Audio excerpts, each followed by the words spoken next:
Rock சால்ட்ல iodine சத்து குறைபாடு இருக்கு. பொதுவாவே தமிழகத்துல அயோடின் சத்து குறைபாடு அதிகரிச்சிருக்கு அப்படிங்கிற ஒரு எச்சரிக்கை ரிப்போர்ட் வந்து பொது சுகாதாரத்துறை குடுத்திருக்கு. எதனுடைய பின்னணி சார் இது? சில ராக் சால்ட் அப்படின்னு சொல்லிட்டு சேல் பண்ணிட்டு இருக்கும்போது அயோடைஸ்டு இல்லாத சால்ட்டும் இருக்கு. சரி, பர்டிகுலராக பப்ளிக் என்ன நினைக்கிறாங்க, ராக் சால்ட் அப்படின்னா இது வந்து ஒரு நேச்சுரலாக இருக்கு, ஸோ இதில் வந்து கூடுதலான கனிமங்கள் இருக்கும் அப்படின்னு நினைக்கிறாங்க. பட் அன்ஃபார்ச்சுனேட்லி இந்த சில குறிப்பிட்ட ராக் சால்ட்ஸில் போதுமான அளவுக்கு அயோடின் இல்லாதால இதை சாப்பிட்றவங்களுக்கு அந்த போதுமான ரிக்குவயர்மெண்ட்டு கிடைக்காது. அதனால் சில வளர்ச்சி பாதிப்புகள் வருன்றதால் தான் இது ஒரு அட்வைசரியாக நம்ம கொடுத்துருக்கோம். இப்போ பொதுவாக ஒரு மனிதனுடைய உடலுக்கு தேவையான அந்த அயோடின் சத்து எவ்வளோ தேவை சார்?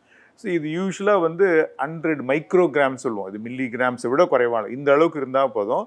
ஆனால் வந்து இது டெய்லி தேவை. ஸோ இதனோட இம்பார்ட்டன்ஸ் என்னென்னா, ஒரு நாளைக்கு சேர்த்து எடுத்துக்க முடியாது, ஒவ்வொரு நாளும் தொடர்ந்து வேணுன்றதால தான் நம்ம டெய்லி சாப்பிட்ற அந்த உப்பில் இதை இன்க்ரீடியண்ட்டாக சேர்த்து கொடுத்துட்ருக்கோம். பட் அதே நேரத்தில் உப்புன்றதால சொல்கிறேன், அளவுக்கு அதிகமாக உப்பு எடுத்துக்கக்கூடாது. ஏன்னா இப்போ இருக்க நான் கம்யூனிகபிள் டிசீஸில் மேஜர் ப்ராப்ளமே வந்து நம்ம ஓவர் சால்ட்டு கன்சம்ஷன் தான். ஸோ பர்டிகுலராக நம்ம ப்ராசஸ்டு ஃபுட்டில் நமக்கே தெரியாமல் நிறைய கூடுதல் சால்ட் எடுத்துக்கிறோம். ஸோ சால்ட்டு தேவை, போதுமான அளவுக்கு தேவை, அயோடைஸ்டு சால்ட் எடுத்துக்கணும். கூடுதலாக எடுத்தால் நம்ம நான் கம்யூனிகபிள் டிசீஸ் லைக் நம்ம ஹைப்பர் டென்ஷன்லாம் வருவதற்கும் வாய்ப்பு இருக்குது.